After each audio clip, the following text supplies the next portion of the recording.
मुंबईतील महापालिका निवडणुकीसाठी जागा वाटपाबाबत आता मोठी माहिती समोर आली आहे। मुख्यमंत्री देवेंद्र फडणवीस यांनी दिलेल्या माहितीनुसार येत्या 2 दिवसात मुंबईतील जागा वाटपाची प्रक्रिया पूर्ण होणार आहे। महायुतीतील घटक पक्षांमध्ये समन्वय साधून अंतिम निर्णय घेतला जाईल असंही त्यांनी स्पष्ट केलंय। युतीतील नेत्यांच्या बैठका सुरू असून उमेदवारांच्या याद्यांवर आता चर्चा अंतिम टप्प्यात आहे। जागा वाटप पूर्ण झाल्यानंतर उमेदवारांची घोषणा केली जाण्याची शक्यता आहे।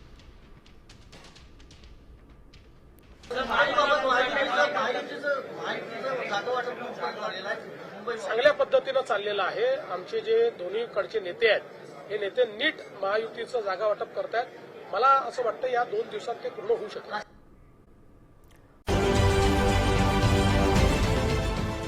देश विदेशातील प्रत्येक घडामोडींचे लाईव्ह अपडेट मिळवण्यासाठी आता साम टीव्हीच्या सर्व सोशल मीडिया प्लॅटफॉर्मला लाईक, फॉलो आणि सबस्क्राईब करा।